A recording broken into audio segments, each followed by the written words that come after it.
La resurrección. Mi primer bautismo. Eran como las 11 de la mañana del día 2 de junio de 1986. Un día después de mi primera misa.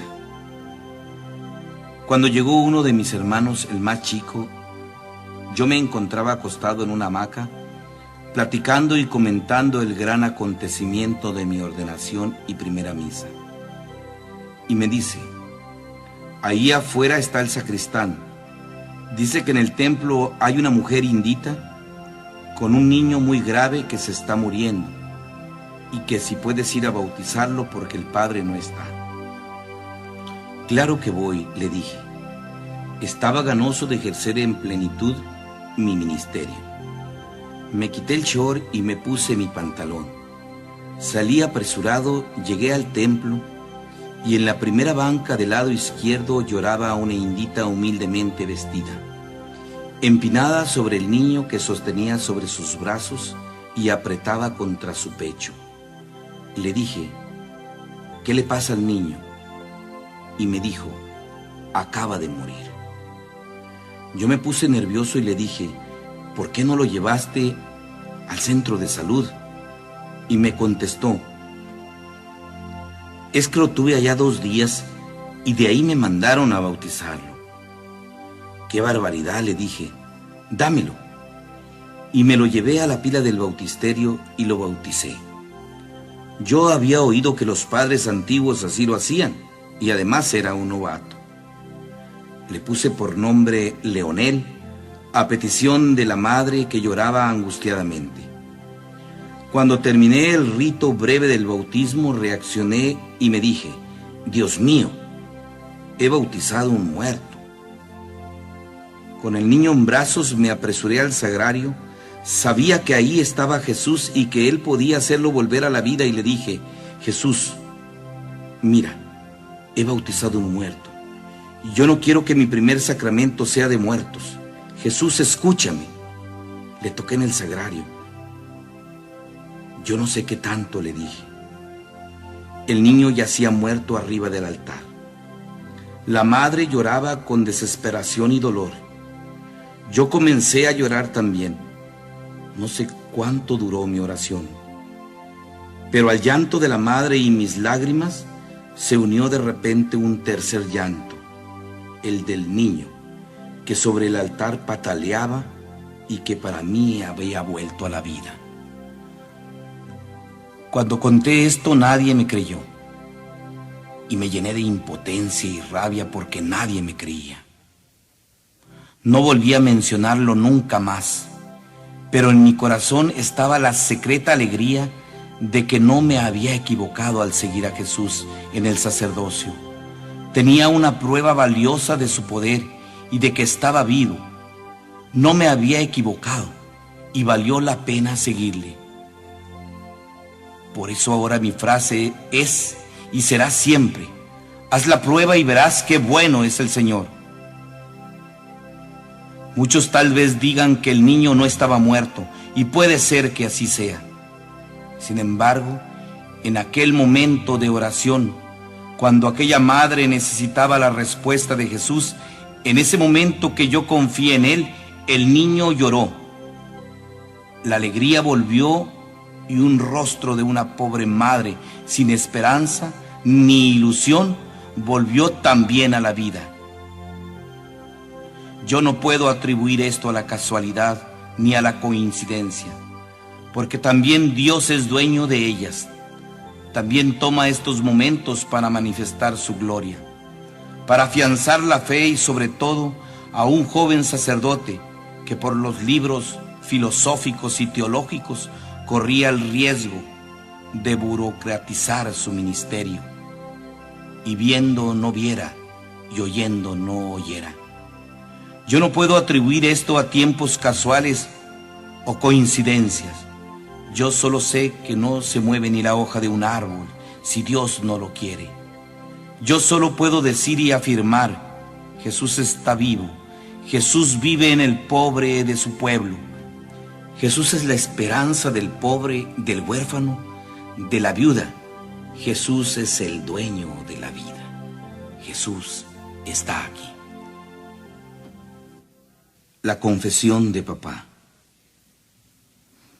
Para eso tengo el mío.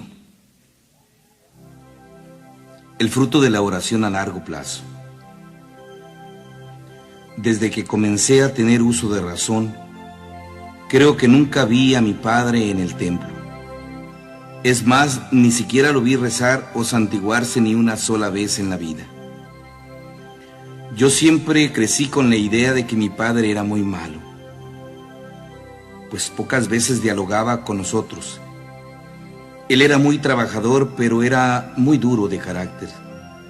Sí nos quería mucho y no pasábamos hambre, pero nos faltaba su cariño. Además era muy enamorado y un guanche rasqueado, borracho, parrandero y jugador. Pero no era una mala persona. Tenía muchas virtudes y cualidades, pero para mí era un hombre malo, error que más tarde pude comprender. Mi madre duró casada con él un poco más de 35 años. Ella me decía que oraba y rezaba mucho al Señor porque mi padre un día se convirtiera y se confesara. Esto nunca pasó en el tiempo en que ella vivió con él y con nosotros. Cuando yo comencé a tener más intimidad con el Señor, siempre después de la comunión mi petición era: Jesús, que mi padre se confiese. Señor, que mi padre no muera sin confesión. Y por la tarde, cuando rezaba el rosario, también le pedía a la Santísima Virgen de Guadalupe: Madre mía, te pido en este rosario que mi padre se confiese. Pasaban los días, los meses y los años, y siempre la misma petición. En ocasiones intensificaba mi oración y petición. La apoyaba con ofrendas y sacrificios. Pero corría el tiempo y nada. 8 años duré de seminarista y era la misma súplica, siempre, entre muchas otras que hacía. Me ordené sacerdote y días antes comencé a decirle a papá que tenía que confesarse, y él me daba evasivas y a veces respuestas que me hacían enojar.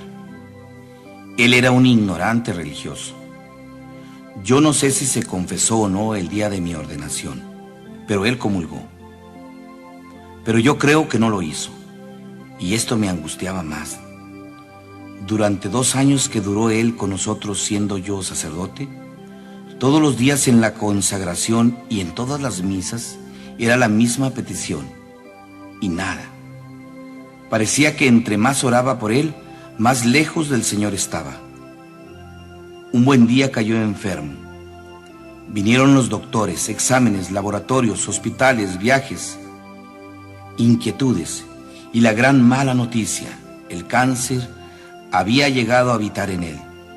Se consumía poco a poco y aún no se confesaba. Estaba mi padre internado en México. Toda la familia estaba en oración y en espera del gran desenlace final. Mi hermana Elda, una enamorada locamente del Señor, se angustiaba por la situación espiritual de mi padre y le dijo: Papá, ¿quieres que te traiga un sacerdote para que te confiese?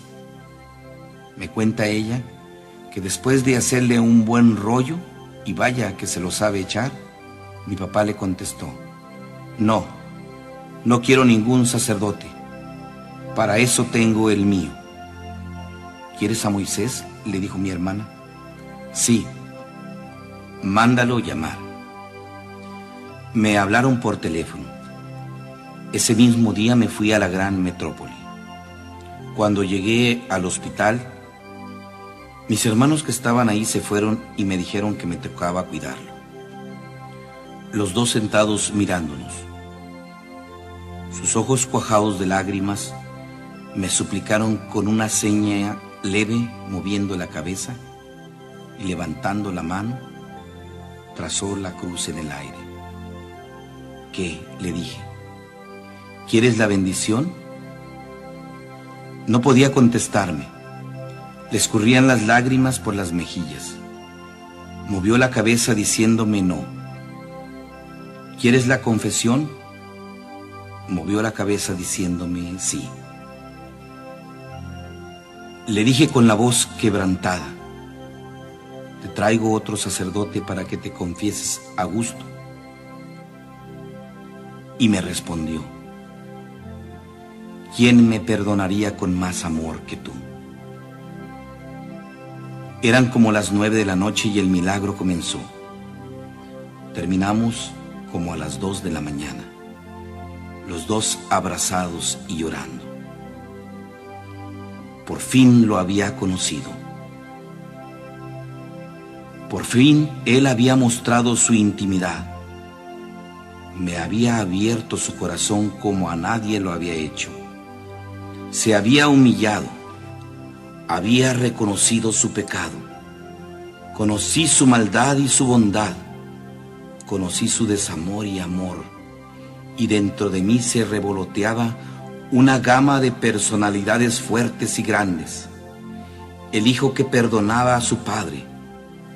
El Padre Dios que en mi persona mostraba su misericordia. El Espíritu Santo que salva y da vida. Jesús que perdonaba y redimía. El milagro estaba hecho. Mi oración de tantos años florecía. Y mi madre ya no estaba con nosotros, pero había dejado 35 años de oración acumuladas en su favor. Este milagro sucedió el 8 de diciembre de 1987. El día 8 de enero de 1988, papá se fue, y se fue al cielo igual que mamá. Papá y mamá reconocieron al Señor en su lecho de muerte. A uno ayudé al buen morir, y al otro, porque lo necesitaba más, le di la absolución. Ahí Jesús me respondió. Ahí pude comprender que toda oración tarde o temprano da fruto, que solo el árbol malo da frutos malos, pero el árbol que ora da frutos, aunque tardíos, pero da frutos. Solo la oración que nunca se hace es la que no le conoceremos frutos jamás. Papá se fue y nos dolió su partida, pero no tanto. Sabíamos que iba con el Señor. Sabíamos que estaba con mamá y además Jesús había vencido. La victoria estaba ganada. Desde ese hecho para mí, la oración se volvió insistente y llena de esperanza, llena de confianza. Y doy este y otros muchos más testimonios para aquellos que han perdido toda esperanza. Puedo decirles, como decía Jesús: no tengan miedo, soy yo.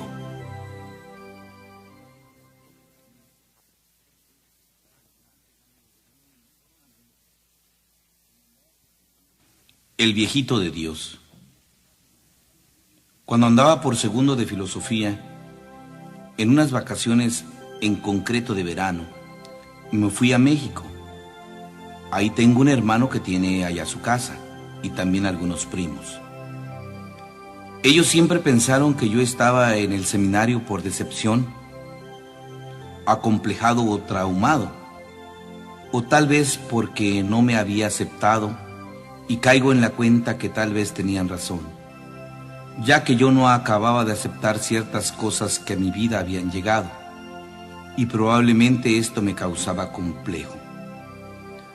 También hubo un tiempo cuando muy joven que intenté ser muy libertino, pues el mundo donde me desenvolvía, amigos y ambiente así eran.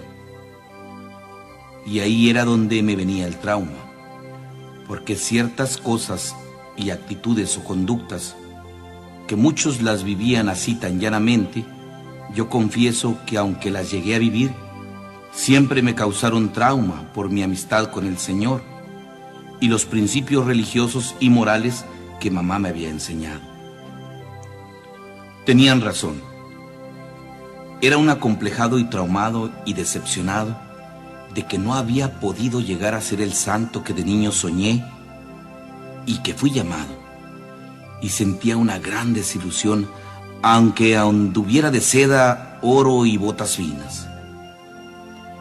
Bien, en esas vacaciones me di un respiro de las cosas del Señor y me fui a ver cómo andaba el mundo.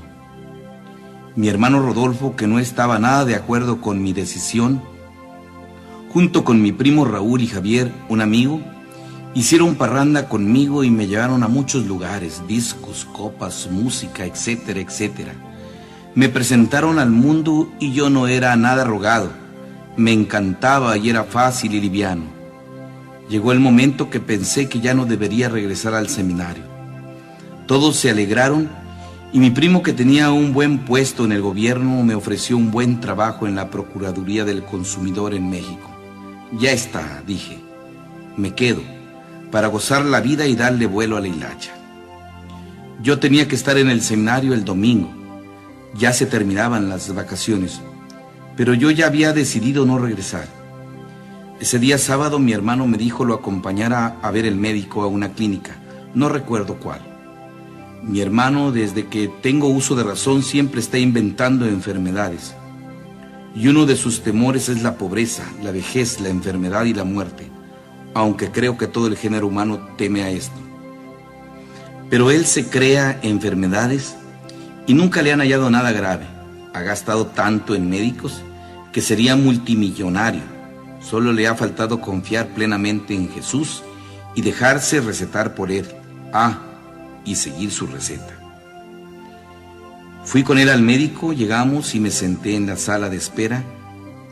En eso, mientras esperaba a mi hermano, llegó y se sentó un viejito junto a mí. Era blanco, de ojos azules, pelo totalmente blanco, con una barba a medio rasurar, un bastón de palo y en sus pies guaraches. Se veía muy pobre, aunque de aspecto bien.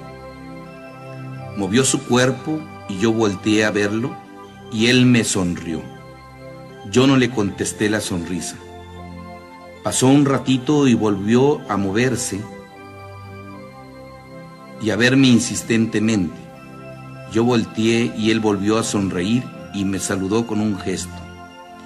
Yo no le contesté y me molesté. Pensé, ¿qué trae este viejito? De repente me dice, tocándome la pierna: joven, ¿usted es religioso? Le contesté violento: ¿por qué? Volvió a sonreír y me dijo: ¿o es sacerdote? No, le contesté un tanto más intrigado. Entonces él, apretándome la pierna, me obligó a que me viera en esos hermosos ojos azules que tenía, de mirada fija y penetrante. Váyase para el seminario, me dijo, a usted el Señor lo quiere para sacerdote. No le haga caso a su hermano, Dios lo llama. Seguido a esto me dijo: con permiso, voy al baño. Yo me quedé mudo.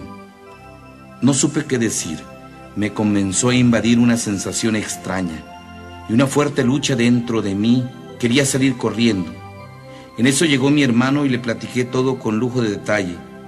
Él me dijo: tú le has de haber contado. Ya, hombre, no le hagas caso a ese viejo.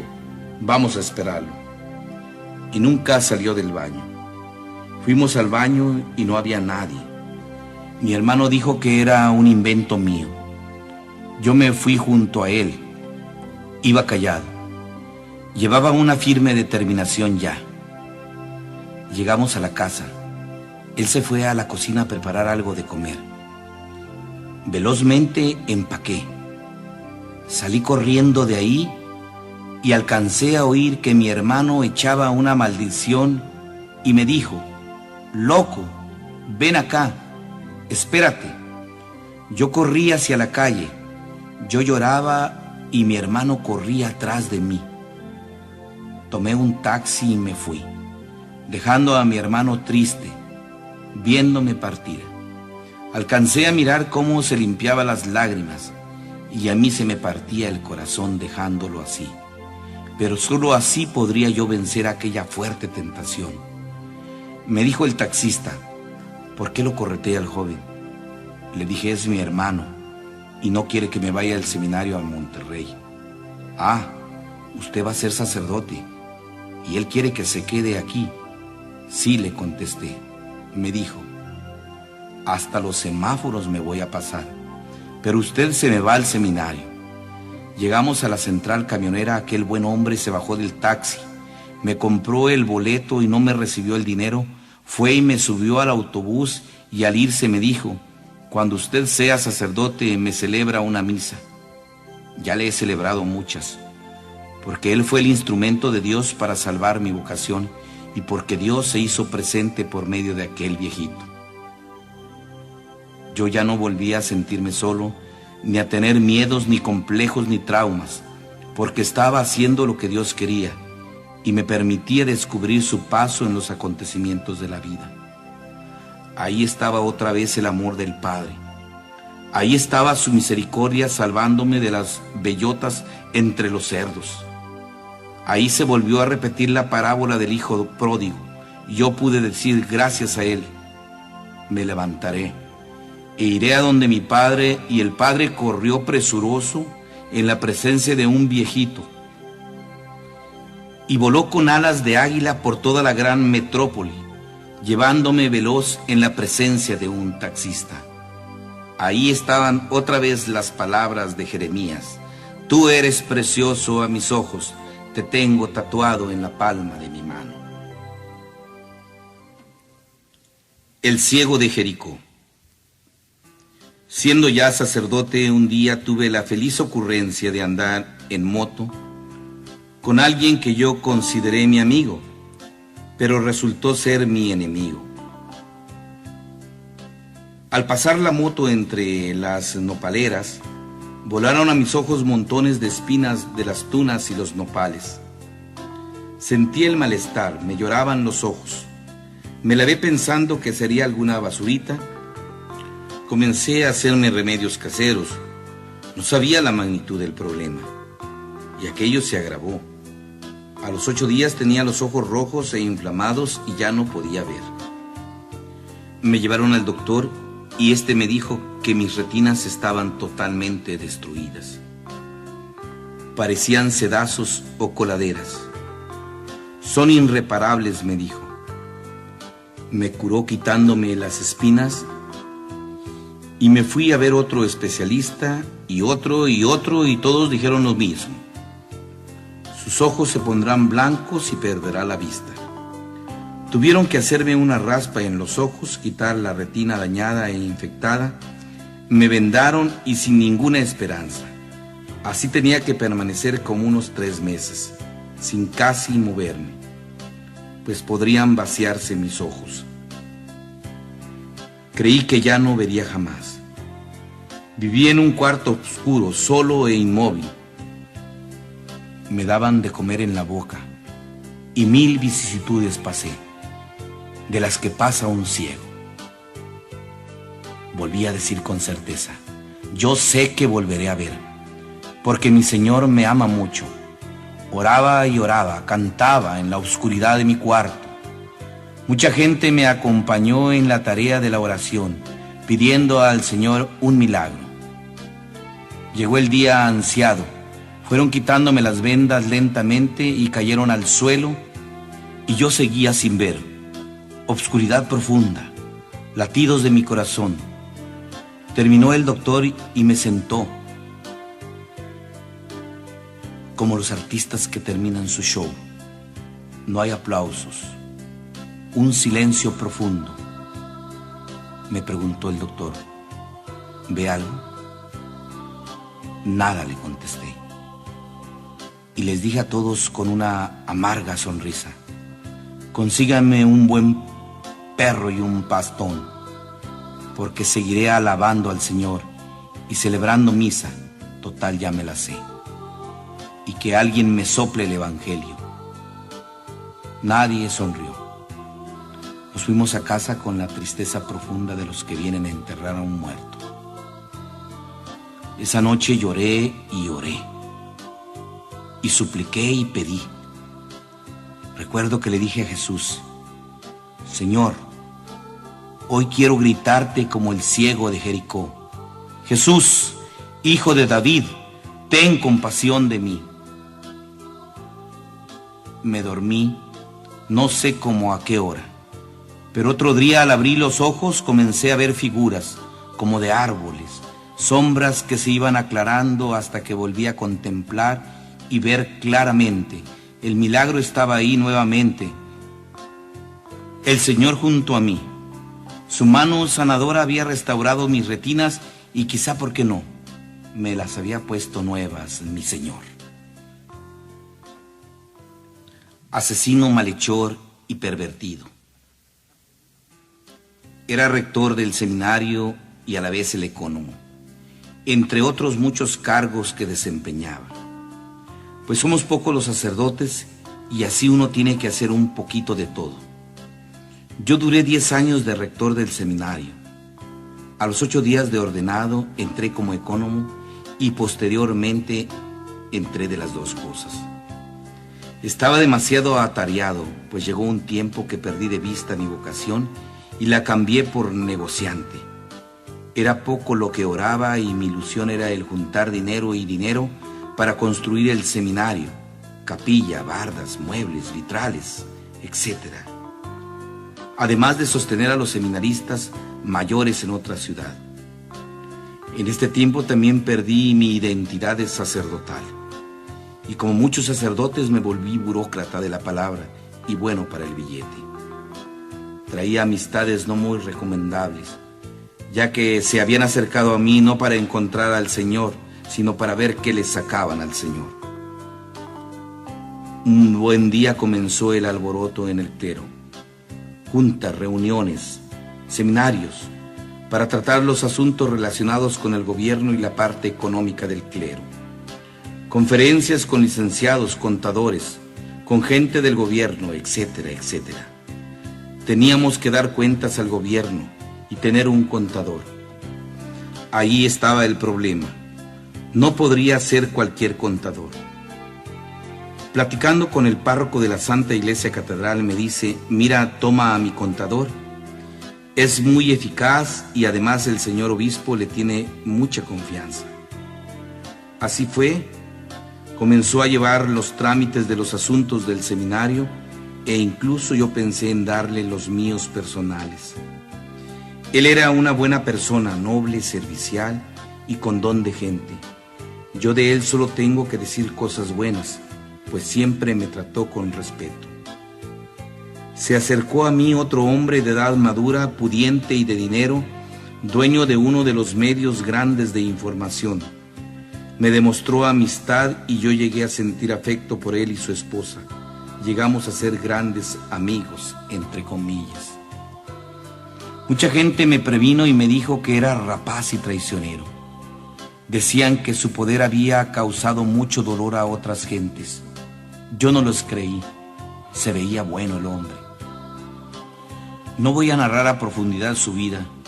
No toca a mí divulgarla ni vivir en la comodidad a causa del desprestigio de otro, como él lo hace. Pero sí les puedo decir que él, en su prepotencia, no adora al verdadero Dios por quien se vive. Es amante de la consulta a divinos, brujos, espiritistas y quizá hasta del maligno. Yo no caí en su juego, y cuando descubrí su rapacidad e intenciones, lo alejé de mi vida. Él partió profiriendo una amenaza que más tarde cumplió. Como a los 8 días de ese incidente por la madrugada, me hablaron por teléfono para comunicarme que el contador había sido asesinado con muchas puñaladas, mutilado de sus genitales y sacados sus ojos. Fue un crimen sanguinario y cruel. Me impactó la noticia y asistí al funeral. Fue algo que conmovió a la ciudad y a la región. Era algo reprobable. Al otro día, como a las 10 de la mañana, me llaman para decirme que estaba en sus manos, pues era el principal sospechoso del crimen del contador, ya que había cenado con él un día antes. Me pedían fuerte cantidad de dinero o saldría en los principales medios. Reaccioné violento y colgué. Ahí comenzó mi calvario. Ahí comencé a ser artículo de venta. Ahí comencé a ser famoso y de mala fama. Ahí comenzó su venganza. Encabezaba los títulos de los periódicos y revistas. Durante 3 años duró la incógnita. Los títulos que me acompañaron por no revelar un secreto de confesión y por no participar en ritos diabólicos fueron: asesino, drogadicto, alcohólico, homosexual, pervertido, tranza, degenerado. 3 años que fui insultado y escupido y pisoteado. 3 años de agonía, soportando con la frente muy en alto las miradas, los comentarios, las intrigas. 3 años que mi familia sufrió y lloró la deshonra y la vergüenza. Y esto fue lo que más me dolió, porque los considero inocentes y limpios. Sé que el Señor les premiará esta purificación. La iglesia también fue herida. El sacerdocio fue salpicado de estiércol. El corazón y la fe de los creyentes fue chicoteado. Satanás nos había zarandeado. Las arcas de los malévolos se habían llenado conmigo. Se hacía comercio, una noticia que era buena ganancia. Y todos los días al despertar oía la voz hiriente de los voceros, las cosas más horrendas de mí. Y yo inocente, y no era cierto nada de eso, y todo era mentira, y yo era objeto de comentarios, de políticos, de pobres, de ricos, de clérigos, de religiosas, de seminaristas, familias, mercado, policías, borrachos, drogadictos, prostitutas, homosexuales. Todos opinaban, todos se daban el lujo de sentenciarme. Algunos, otros, casi la mayoría me defendía, se indignaban, otros oraban, otros lloraban, y la persecución seguía y yo permanecía callado, en silencio, esperando el juicio de los hombres, pero también la justicia de Dios. Y sabía que esa no me fallaría. Pero como dice la palabra de Dios, yo no hice declaración alguna, que cada quien pensara lo que quisiera. No había pruebas ni elementos de eso. Yo estaba seguro y sabía que todo volvería a caer por su propio peso. Desde el primer día el Señor me dijo en mi corazón: no temas, yo estoy contigo. Aunque camines por cañadas oscuras, nada temas. Y así fue. Yo oré mucho a San Francisco de Asís. Y fui a Real de 14 a pedirle en su templo milagroso de Real de 14 me les diera un cordonazo a los asesinos. Parecía que nunca descubriría la verdad. Parecía un crimen perfecto. El tiempo corría y la duda estaba ahí latente. Era un día 4 de octubre, día de San Francisco. Iba yo a una comunidad de mi parroquia a celebrar a San Francisco, cuando al prender la radio en las noticias anunciaban la captura de los asesinos confesos. Ahí estaba otra vez el fruto de la oración. Ahí estaba el descubierto, el mentiroso. Ya no se podría reparar el daño hecho, pero ahí estaba el sacerdote más espiritual, más confiado, más paciente, más purificado, más humano. Ahí está un hombre preparado como el oro en el crisol, para derramar Dios a raudales su gracia y su poder, para que brillara su gloria. Y comenzó la sanidad, y el don de lenguas, y el de profecía, y los paralíticos se comenzaron a parar, y los sordos a oír, y los mudos a hablar, y el cáncer a huir de muchos, y el sol a bailar en el cielo, la gloria de Dios a brillar. Era un pobre hombre que el mundo le había quitado todo, y ahora Dios le daba todo, sobre toda la maldad humana.